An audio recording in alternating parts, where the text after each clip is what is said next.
हरे कृष्णा। ओम नमः शिवाय। कल हम कथा में बात कर रहे थे कि धनुष यज्ञ संपूर्ण हुआ, निर्विघ्न संपूर्ण हुआ और राजा जनक द्वारा उद्घोषणा हुई कि जो इस शिव धनुष पर प्रत्यंचा चढ़ा देगा उसी से मेरी पुत्री सीता का विवाह होगा। बारी बारी से सभी राजा आए, सबने अपना पराक्रम का प्रदर्शन किया, परंतु सफल कोई भी नहीं हुआ। और कुछ राजा तो मैंने आपको बताया कि बिना प्रयास किए ही वहाँ से पलायन कर गए कि अपना अपमान कराने से बेहतर होगा कि हम धनुष को उठाने का प्रयास ही ना करें। और इस प्रकार से वो वहाँ से चले जाते हैं। रात को सीता देवी के कक्ष में सुनैना और उर्मिला होते हैं। सुनैना को बहुत चिंता है कि धनुष तो कोई उठा ही नहीं पा रहा, क्या होगा। इतनी चिंता में देखकर अपनी माता को उर्मिला कहती है कि माँ, अभी 2 बलशाली राजकुमार तो बाकी हैं जो विश्वामित्र जी के साथ आए हैं। सुनैना कहती हैं कि तुम कहीं राम लक्ष्मण की बात तो नहीं कर रही। तो उर्मिला कहती है कि माँ, मैं नाम तो नहीं जानती, पर ऋषि विश्वामित्र के साथ जो राजकुमार आए हैं मैं उन्हीं की बात कर रही हूँ। देवी सुनैना बताती है कि वो राम और लक्ष्मण हैं, दोनों महाराज दशरथ के पुत्र हैं। ये वही हैं जिन्होंने ताड़का का वध किया था। ताड़का वध करने हेतु ही ऋषि विश्वामित्र इन्हें लाए थे। सब कहते तो हैं कि वो बहुत शक्तिशाली हैं, बहुत वीर हैं, किंतु पुत्री, वो इस स्वयंवर में सम्मिलित होने नहीं आए हैं।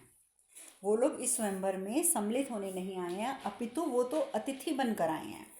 और वो सिर्फ यहाँ देखने आए हैं स्वयंवर को कि स्वयंवर किस प्रकार से हो रहा है। वो धनुष नहीं उठाएंगे क्योंकि वो अतिथि हैं हमारे। जैसे ये बात सुनती हैं सीता मैया तो वो तो परेशान हो जाती हैं, तुरंत गौरी के मंदिर में भागती हैं, रोने लग जाती हैं कि ये क्या हो रहा है, ये कैसे हो गया। मैं तो सोच रही थी कि जिन्हें मैंने स्वप्न में देखा वो यही हैं और ये धनुष अवश्य उठाएंगे, और माँ ने क्या बताया मुझे कि ये तो अतिथि बनकर आए हैं, ये तो भाग ही नहीं लेंगे स्वयंवर में। बहुत रोती हैं वो। ये सब कुछ देखकर देवी पार्वती भी परेशान हो जाती हैं। कहती हैं कि महादेव स्वामी, हम अभी जाकर सीता की चिंता दूर क्यों नहीं कर सकते। हम अभी जाकर इस सीता को क्यों नहीं बोल सकते कि उनका विवाह राम के साथ ही होगा। हमें उनकी व्यथा दूर करने दीजिए ना स्वामी। हम क्यों नहीं जा सकते हैं, हम क्यों नहीं उन्हें अभी बता सकते। महादेव कहते हैं, पार्वती, इसका उत्तर तुम जानती हो। तुम जानती हो कि आने वाले समय में मनुष्यों को ईश्वर की मध्यस्थता या ईश्वर की सहायता से अधिक स्वयं आत्मनिर्भर होना सीखना होगा। ये सीखना होगा, परिस्थिति का सामना संयम से करना सीखना होगा।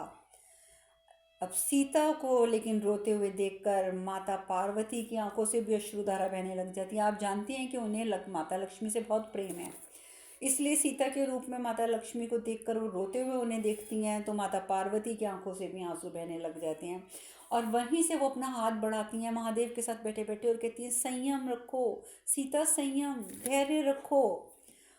पार्वती अपना हाथ, माता पार्वती इस प्रकार से बढ़ाती हैं कि सीता जी को ये साफ महसूस होता है कि जैसे किसी ने उनके कंधे पर हाथ रख कर उन्हें धैर्य बंधाया है।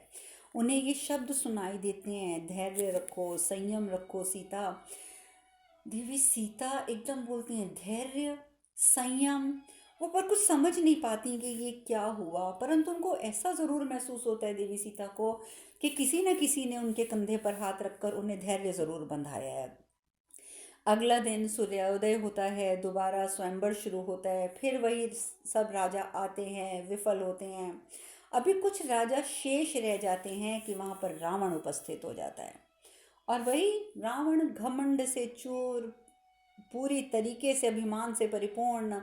आते ही, मैं लंकापति रावण, जिसने कैलाश उठाने का सामर्थ्य रखा है, मैं इस धनुष को उठा सकता हूँ। सत्य तो यही है कि मेरे अतिरिक्त संसार में कोई इस धनुष को उठा ही नहीं सकता। मूर्ख हैं, मूर्ख हैं ये सब राजा जो ये सोचकर यहाँ पर आए हैं कि वो धनुष को उठा लेंगे। अरे तुम लोगों के लिए धनुष उठाना तो दूर, तुम तो इसे हिला भी नहीं सकते। अब इस प्रकार की बकवास जो रावण करता है, सब राजा चुपचाप सुनते रहते हैं। क्यों? क्योंकि कोई भी उसके सामने आकर उससे युद्ध नहीं करना चाहता, उसके विरुद्ध नहीं बोलना चाहता, क्योंकि लोग रावण से भयभीत होते हैं। और इस चीज़ का नाजायज़ फ़ायदा उठा के रावण लगा रहता है। मैं रावण, जिसे महादेव ने महान भक्त की उपाधि दी है, आज ये धनुष उठाएगा भी, प्रत्यंचा चढ़ाएगा भी, सीता से विवाह भी करेगा। नारद मुनि वैकुंठ में बैठे बैठे, ब्रह्मलोक में बैठे बैठे कहते हैं अपने पिता के समक्ष कि पिताश्री, ये रावण एक बार तय क्यों नहीं कर लेता कि ये महादेव का भक्त है या नहीं है। कभी कहता है मैं भक्त हूँ, कभी कहता है मैं भक्त नहीं हूँ। ब्रह्मा जी कुछ नहीं कहते, मुस्कुरा देते हैं। और उधर रावण घमंड में बोलता जा रहा है, बोलता जा रहा है, आज मेरे पराक्रमक के समक्ष तुम सब शीश नवाओगे, ये वो बहुत कुछ बोल जाता है। अब कुछ ऋषिगण जो होते हैं वो उठते हैं, खासकर एक वो पंडित जी जिन्होंने पूरा यज्ञ संपन्न कराया होता है, वो कहते हैं कि देखिए, आप ऐसा नहीं कहिए, आपका ये सब कथन जो है वो अनुचित हैं। अभी कई राजा शेष हैं और जो आपसे पहले उपस्थित हैं, आप पहले उन्हें धनुष उठाने दीजिए। आपका जो आप क्रम से आइएगा, जब आपका क्रम पूर्वक आपका आएगा समय, तो आप भी धनुष उठाने का प्रयास कीजिएगा, परंतु अभी आप जाकर अपना स्थान ग्रहण कीजिए। लेकिन रावण तो घमंड में चूर है, वो धक्का मार देता है, ऋषिगण गिर जाते हैं। तब तक एक दो राजा और उठते हैं, वो कहते हैं कि ऋषिगण ठीक ही तो कह रहे हैं कि हम आपसे पूर्व यहाँ आकर बैठे हुए हैं, अभी हमारा क्रम के हिसाब से हमारी बारी है, पहले हम धनुष उठाएंगे फिर आप उठाइएगा। लेकिन रावण इतना गुस्से से घूर के उनको देखता है कि वो राजा वहीं डर के मारे चुप होकर बैठ जाते हैं। फिर एक दो ऋषिगण और उठ के आते हैं, एक दो ब्राह्मण और उठ के आते हैं। वो फिर कहते हैं कि देखो, हमने कहा ना कि क्रम से सब कुछ चल रहा है, आप अभी स्थान ग्रहण कीजिए, आप बीच में आके धनुष को हाथ नहीं लगा सकते हैं। जब आपकी बारी आएगी, आपका समय आएगा, तब आइएगा, आप बैठिए जाकर। लेकिन ये रावण उन सब को भी बेइज्जत करके धक्का मार के सभी ऋषिगणों को गिरा देता है। लक्ष्मण जी को गुस्सा तो बहुत आ रहा है, परंतु अपने गुरु जी की वजह से वो शांत होकर बैठे हुए हैं, शांत होकर। उधर नारद मुनि भी ये सब देख रहे हैं। नारद मुनि कहते हैं रावण के अहंकार का एक और प्रदर्शन हो गया पिताश्री, परंतु अब जो होगा ना, वो देखने में कम से कम मुझे तो बहुत आनंद आएगा। ऋषियों पंडितों को रोकने का प्रयास किया है ना इसने, उन पर वार किया है उन्होंने, अब देखना ज़रा, अब इसके साथ क्या होगा ये देखने में आनंद उठाऊंगा मैं तो। वहीं ये सब कुछ देखकर आखिर श्री राम अपने गुरुदेव से कहते हैं, गुरुदेव, ये जो कुछ हो रहा है ये अनैतिक है, अनुचित है, ऋषि गणों द्वारा किया गया विरोध उचित है, अतः हमें इस ऋषियों को संरक्षण प्रदान करना चाहिए। मैं राजकुल का राजकुमार हूँ, रघुकुल का पुत्र हूँ, रघुकुल वंशी हूँ, सूर्यवंशी हूँ, मेरे समक्ष ऋषियों का अपमान हो रहा है, ये सब मैं कैसे देखूं। लक्ष्मण जी भी कहते हैं, गुरुदेव, यदि आप मुझे आदेश देना तो मैं इसके अहंकार का अभी अंत कर देता हूँ, मुझे आप एक बार आदेश दे दें। परंतु विश्वामित्र जी कहते हैं, ये उचित नहीं होगा पुत्रों, ये उचित नहीं होगा। क्यों? क्योंकि यहाँ जो कुछ हो रहा है वो मिथिला की भूमि पर हो रहा है और हम में बीच में हस्तक्षेप करने का अधिकार नहीं है। हम यहाँ पर एक अतिथि के रूप में आए हैं। हाँ, यदि राजा जनक हमसे सहायता मांगेंगे तो हम अवश्य उनकी सहायता करेंगे, परंतु जब तक वो हमें कहेंगे नहीं, हमसे सहायता की उम्मीद नहीं करेंगे, तब तक हमें हस्तक्षेप नहीं करना है। इसीलिए तुम दोनों अभी शांत होकर यहाँ बैठो। अब राम जी लक्ष्मण जी बैठ जाते हैं, गुरु का आदेश सर माथे पर। अब रावण जो होता है वो तो कहता है कि मुझे ये धनुष उठाने से रोकने का अधिकार किसी को भी नहीं है। ये जो ऋषिगण बीच में आ के मुझे रोक रहे हैं ना, इसीलिए मैंने इन्हें मना किया है कि मुझे हस्तक्षेप करके मत रोको। हाँ, एक व्यक्ति है जिसे अधिकार है मुझे रोकने का, और वो है मिथिला नरेश जनक। बस कहिए, कहिए ऋषिराज जनक, आप अनुमति देते हैं मुझे या नहीं देंगे? यदि आप मुझे अनुमति नहीं देंगे तो मैं वादा करता हूँ मैं यहाँ से तुरंत प्रस्थान कर जाऊँगा, स्पर्श भी नहीं करूँगा धनुष को। परंतु मैं जानता हूँ कि मिथिलेश के यहाँ आया हुआ कोई भी अतिथि कभी निराश नहीं लौटता है। और वही बात होती है, राजा जनक के अपने नियम हैं, अपनी नियमावली है। राजा जनक कहते हैं, लंकेश, स्वयं महादेव ने आपको अपना महानतम भक्त कहा है, तो इस शक्ति परीक्षण में भाग लेने के लिए आपको पूर्ण अधिकार है, मैं आपको नहीं रोक सकता। रावण तो खुश हो जाता है, कहता है आशा करता हूँ कि मेरे धनुष उठाने पर अब तो किसी को कोई आपत्ति नहीं होगी। सब भयभीत भी हैं, सब चुप हो जाते हैं, कहें तो क्या करें। अब वो और चौड़ा हो जाता है और अभिमानी हो जाता है, कहता है अब मैं इस धनुष पर प्रत्यंचा चढ़ाने की प्रक्रिया आरंभ करता हूँ, आप सब देखते जाइए। राजा जनक, सुनैना, सब शुद्ध, माँ सीता भी मन ही मन में माँ गौरी की प्रार्थना करती जा रही हैं कि माँ गौरी इसे सफल मत होने दीजिएगा। उधर रावण, वो तो अहंकार से चूर, धनुष के पास भी जा रहा है तो कहता जा रहा है कि अरे, जब मैंने कैलाश उठाया था ना, तब तो महादेव और देवी पार्वती उस पर विराजमान थे, मैंने तो तब कैलाश उठा लिया था। वो मूर्ख ये नहीं बताता कि कैलाश तो मैंने उठा लिया था, परंतु महादेव के अपने एक अंगूठे से दबाने भर से मेरे दोनों हाथ उसके नीचे दब गए थे। वो ये बात नहीं किसी को बताता, ये ढिंढोरा ज़रूर पीटता है कि मैंने कैलाश उठाया था।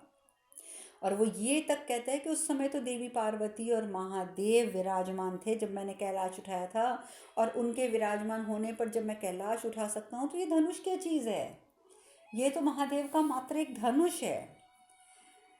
माता पार्वती भी सुन सुनकर ये घमंड भरी बातें बहुत विचलित हो रही हैं। कहती हैं, स्वामी, रावण ने आपकी चेतावनी नहीं मानी और यहाँ आ पहुँचा है।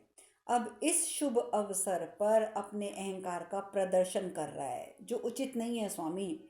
महादेव कहते हैं, इसी अहंकार को तो राम आज ध्वस्त करेंगे, तुम चिंता क्यों कर रही हो पार्वती, तुम तो सब जानती हो। राम के द्वारा रावण की ये पहली पराजय होगी, पहली पराजय, और ये बस आज होने ही वाली है। अब जी रावण पहुंच जाता है धनुष के समक्ष, हाथ ऊपर करके ब्रह्मांडीय शक्ति अपने हाथों में बुलाता है, हाथों से उसकी शक्ति, उसकी ऊर्जा प्रवाहित होने लग जाती है। जब जैसे ही वो ऊर्जा को आत्मसात कर लेता है तो वो धनुष उठाने के लिए तत्पर हो जाता है। महादेव कहते हैं, रावण, वहाँ ऊपर कैलाश से वो कहते हैं, रावण, आज तुम्हें पता चलेगा कि भक्त रावण और अहंकारी रावण के बीच में क्या फ़र्क है। ये फ़र्क तुम्हें आज समझ आएगा। बात तो सत्य है, क्योंकि जब कैलाश उठाया था रावण ने, उस समय वो एक भक्त रावण था, वो महादेव को अपने पास ले जाना चाहता था, सो उसने कैलाश उठाया था, उठाने का प्रयत्न किया था। उसकी मंशा सही नहीं थी, इसलिए चलो महादेव ने उसे रोक दिया था। लेकिन आज आज जो धनुष उठाने के लिए यहाँ तत्पर है, वो एक अहंकारी रावण है, एक घमंडी रावण है, एक भक्त रावण नहीं है। तो महादेव यही कह रहे हैं कि आज तुम्हें महसूस होगा, आज तुम्हें ये फ़र्क का एहसास होगा कि भक्त रावण और अहंकारी रावण में क्या फ़र्क है। रावण, तुम्हें आज समझ में आएगा कि जो पवित्र मन से, निश्चल भाव से मेरी भक्ति करते हैं, उनके लिए तो कुछ भी असंभव नहीं है। तभी तुमने कैलाश उठाने की कोशिश करी, इस पर कैलाश उठ भी गया था। किंतु जिनकी भक्ति में मेरे प्रति समर्पण नहीं, बल्कि अपने अहंकार को पोषित करने हेतु जो मेरी भक्ति का, या सिर्फ अपने अहंकार को पोषित करने हेतु वो कोई भी कर्म कर रहे हैं, तो उनका अहंकार टूटना निश्चित है। तो रावण, अब तुम्हें समझ आएगा क्या फ़र्क था तुम में तब और आज में। उधर रावण पूरी अपनी ब्रह्मांडीय शक्ति को आत्मसात करके धनुष को हिलाने का प्रयत्न करता है, पूरा जोर लगा लेता है। वो कुछ बिल्कुल मामूली सा दोनों हाथों से पूरा जोर लगा के हल्का सा उठाने का प्रयत्न करने में हल्का सा ऊंचा कर भी लेता है धनुष। सब सब क्या, यानी कि राजा जनक, महारानी सुनैना और देवी सीता सब घबरा भी जाते हैं, परंतु उसके हाथ से धनुष छूट जाता है। वो दोबारा फिर उठाने का प्रयास करता है, परंतु उसे नहीं उठ पाता। अब जो कुछ घमंड में आकर अभिमान से परिपूर्ण वाक्य जो कह दिए थे रावण ने, सब लोग हंसना शुरू कर देते हैं। सारे राजा महाराजा उस पर हंसने लगते हैं, प्रजा हंसती है, ऋषिगण हंसते हैं कि हमने तो रोका था, पर ये कितना घमंड में आके अपना शक्ति प्रदर्शन करने आया था ना, लो देख ली इसकी शक्ति। सबको हंसते हुए देखकर रावण और क्रोधित हो जाता है। शांत रहो मूर्खो, शांत रहो।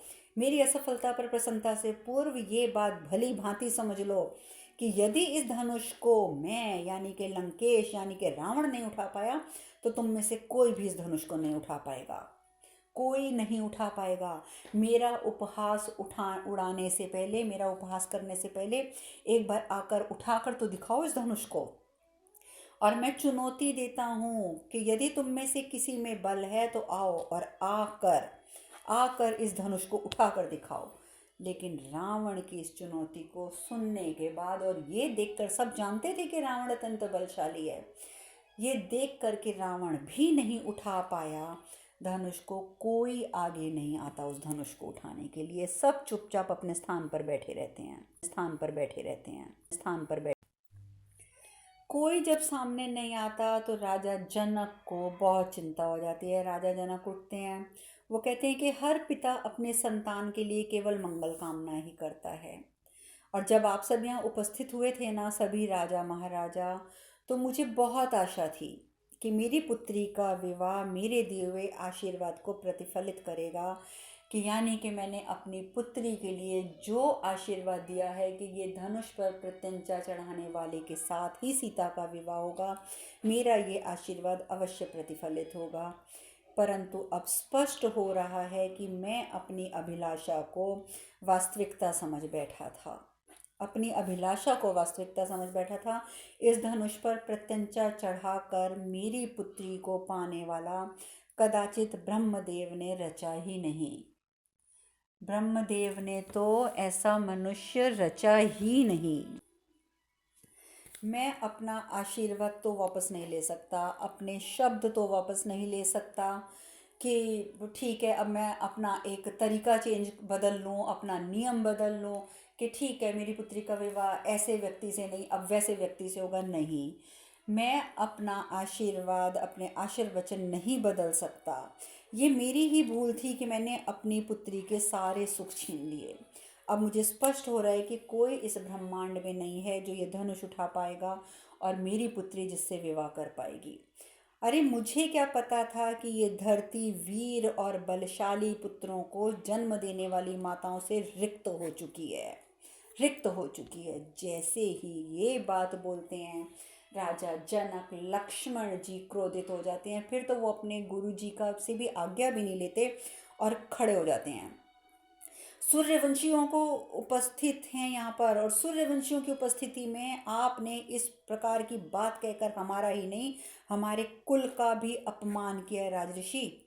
आपने हमारे कुल का भी अपमान किया है। आपने ये कैसे सोच लिया कि संसार में वीर पुत्रों को जन्म देने वाली माताएं रही ही नहीं, ये धरती रिक्त हो चुकी है वीर पुत्रों को जन्म देने वाली माताओं से? क्या ये आपने हमारी माताओं का अपमान नहीं किया? यदि आप हमारी शक्तियों से अनभिज्ञ हैं तो सुनिए राजा ऋषि, सुनिए। यदि आवश्यकता पड़ी तो मैं इस पृथ्वी को गेंद की भांति उछाल दूंगा। यदि आवश्यकता पड़ी ना तो इस पूरी पृथ्वी को मैं गेंद की भांति उछाल दूंगा, जबकि मैं अपने भैया की शक्तियों का अंश मात्र भी नहीं हूँ। जितनी शक्तियाँ मेरे भैया में विद्यमान है ना, मुझ में तो अंश मात्र भी उतनी शक्तियाँ नहीं हैं।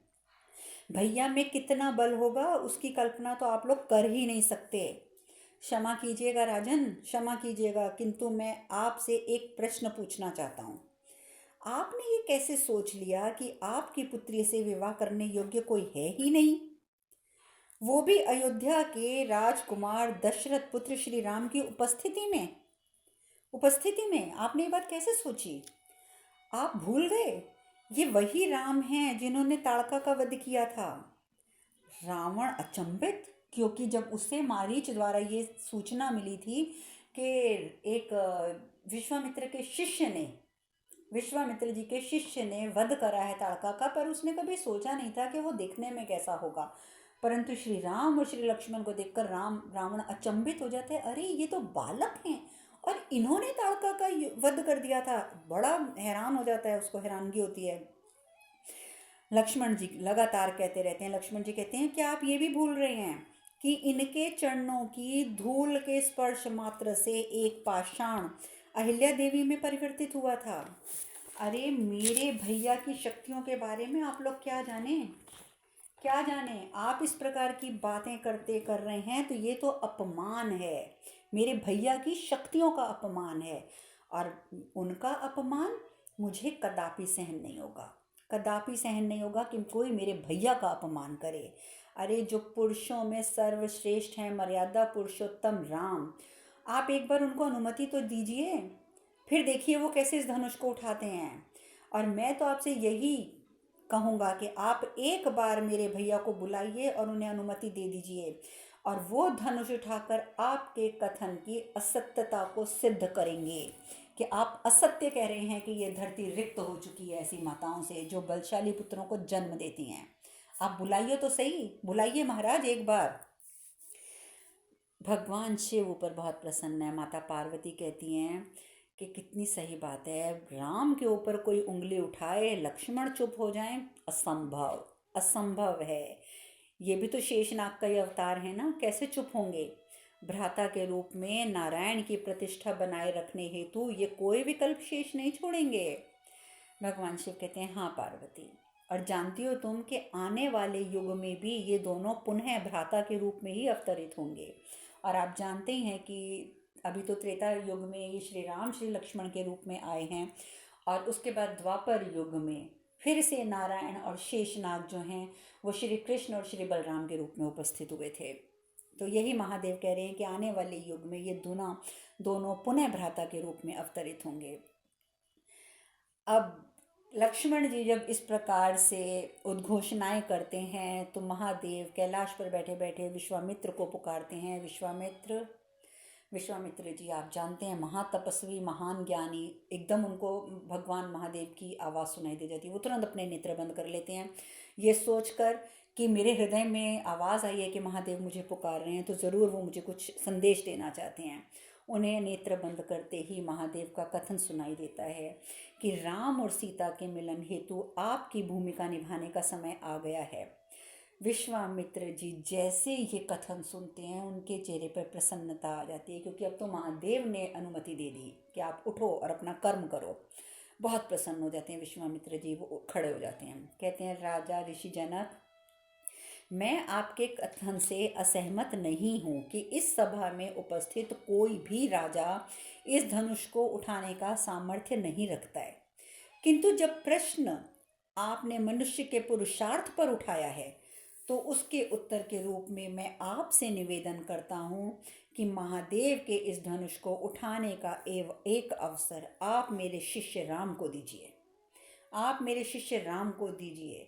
अब सुनैना, जनक, सीता और मिला सब बहुत प्रसन्न हो जाते हैं, बहुत प्रसन्न हो जाते हैं कि विश्वामित्र जी ने स्वयं कहा कि राम को मौका दिया जाना चाहिए। राजा जनक कहते हैं अवश्य अवश्य ऋषिवर अवश्य। लेकिन एकदम सुनैना उठ के खड़ी हो जाती हैं। देवी सुनैना कहती हैं कि स्वामी, मुझे प्रसन्नता है कि ऋषि विश्वामित्र ने ये बात कही, एक क्षण को मैं भी बहुत प्रसन्न हो गई थी आपकी तरह, परंतु आपको ज्ञात है कि ये दोनों राजा दशरथ के पुत्र हैं और ये यहाँ पर अतिथि बनकर आए हैं। अगर एक क्षण के लिए भी आप मान लीजिए कि ऐसा हुआ कि श्री राम जो हैं वो धनुष ना उठा पाए, और उनका अगर धनुष ना उठा पाए तो ये उनका अपमान हो जाएगा, और राजा दशरथ को कहीं ये ना लगे कि राजा जनक ने मेरे पुत्रों को मिथिला में बुलाकर अपमानित किया है। आप विचार कर लीजिए, आप विचार कर लीजिए कि ये उचित नहीं होगा। जनक राजा कहते हैं सुनैना, एक क्षण के लिए मैं भूल गया था कि ये पुत्री मुझे महादेव ने दी है, और महादेव ने धनुष भी दिया था तो उन्होंने कुछ सोचकर ही दिया था, तो इसलिए नहीं, मुझे कोई चिंता नहीं है। मैंने जो निर्णय लिया है कि राम धनुष उठाएंगे तो मैं अपने निर्णय पर अटल हूँ, इसलिए तुम भी चिंता मत करो, महादेव हमारे साथ हैं। और जब राजा जनक के मुख से ये बातें सुनती हैं तो सीता माता भी, उनको भी तसल्ली मिल जाती है, सुनैना जी भी प्रसन्न हो जाती हैं और अपने स्थान पर जाकर बैठ जाती हैं। लेकिन रावण बड़ा हैरान होता है। रावण कहता है ऋषि विश्वामित्र, बड़ी चर्चा सुनी थी मैंने आपकी बड़ी चर्चा सुनी थी, परंतु मुझे खेद के साथ कहना पड़ रहा है कि आपके साथ प्रथम साक्षात्कार अत्यंत निराशाजनक रहा, अत्यंत निराशाजनक। अरे मैं मानता हूँ कि प्रत्येक गुरु को अपने शिष्य पर पूर्ण विश्वास होना भी चाहिए, और आपको है भी, परंतु अपने शिष्य के रक्षा, अपने शिष्य के सम्मान का दायित्व भी, वो भी जो होता है ना, वो गुरु का होता है। और आप तो स्वयं अपने शिष्य रूपी इस बालक का अपमान करने पर आ गए हैं। अरे जिस धनुष को मैं नहीं उठा सका उसे ये बालक क्या उठा पाएगा। इस भरी सभा में इस बालक के लिए इतनी बड़ी उद्घोषणा करके आप जानते हैं आपने किया क्या ऋषिवर? आपने इसके आत्मसम्मान को क्षति पहुंचाई है। और जब ये बालक धनुष नहीं उठा पाएगा तो इसका आत्मसम्मान तो बिल्कुल ही खत्म हो जाएगा। ये तो आपने अपने शिष्य का नुकसान कर दिया। क्या ये उचित होगा ऋषि विश्वामित्र जो आप कर रहे हैं? ऋषि विश्वामित्र मुस्कुराते हुए श्री राम के कंधे पर हाथ रखकर कहते हैं कि तुम गुरु शिष्य के संबंध को अवश्य समझते रावण, अवश्य समझते। यदि तुम किसी के योग्य शिष्य रहे होते, यदि तुम किसी के शिष्य रहे होते, तुम इस सम्मान को समझ पाते, इस संबंध को समझ पाते कि क्या होता है संबंध एक गुरु और शिष्य का। तुम्हारा मान, तुम्हारी प्रतिष्ठा यहाँ सब उपहास का पात्र ना बनती जो आज बनी है। जहाँ तक प्रश्न है मेरे शिष्य का, तो मैं ये कहूँगा कि मैं ही नहीं, धीरे धीरे समस्त संसार उसके सामर्थ्य, उसकी योग्यता से परिचित हो रहा है। समस्त संसार, और शीघ्र ही तुम भी परिचित हो जाओगे रावण, तुम भी परिचित हो जाओगे। तो रावण कहता है आप रहने दीजिए, यहाँ बैठे हुए जितने भी ये राजा महाराजा बैठे हैं सब जानते हैं कि ये जो आपके शिष्य हैं ना राम, ये धनुष नहीं उठा सकते, ये बात सबके मन में है। तो विश्वामित्र कहते हैं यहाँ बैठे सब राजाओं के तुम ऊपरी मन देख रहे हो ना, एक बार उनके अंदर झांक कर देखो। अरे वो सब जानते हैं कि अब आगे क्या होने वाला है। वो राम की सामर्थ्य कितनी है इससे परिचित हैं, इसलिए तुम्हें इस बारे में चिंता करने की आवश्यकता नहीं है। और एक बात और याद रखो, ये सब राजा महाराजा भी जानते हैं, राजऋषि जनक भी जानते हैं, और तुम भी जान लो कि विश्वामित्र जब भी कुछ कहता है तो बिना कारण नहीं कहता। विश्वामित्र चुप रहता है, परंतु जब भी वो कुछ कहता है तो उसके पीछे कारण अवश्य होता है। रावण कहता है यदि ऐसा है ना तो ठीक है, बुलाइए अपने शिष्य को, बुलाइए, कहिए उसे कि दिखाए अपना, करे अपना शक्ति प्रदर्शन, मैं भी देखता हूँ कि क्या होता है। विश्वामित्र जी कहते हैं राम जी आते हैं, हमेशा की तरह अपने गुरुदेव को उनके सम्मुख होकर प्रणाम करते हैं और कहते हैं आदेश दीजिए गुरुदेव, आदेश दीजिए। विश्वामित्र जी कहते हैं राम, इस असंभव कार्य को संभव करके अपने कुल और अपने गुरु का मान रखो। मेरा आशीर्वाद सदैव तुम्हारे साथ है। जाओ और जाकर धनुष उठाओ और उस पर प्रत्यंचा चढ़ाओ। राम जी धनुष के सम्मुख जाते हैं, आशीर्वाद प्राप्त करके धनुष को प्रणाम करते हैं, धनुष की परिक्रमा करते हैं।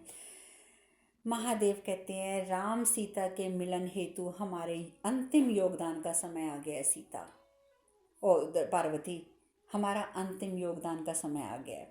तो माता पार्वती उनकी ओर देखती हैं और प्रसन्न हो जाती हैं कि अब महादेव कह रहे हैं तो मिलन का समय आ गया है।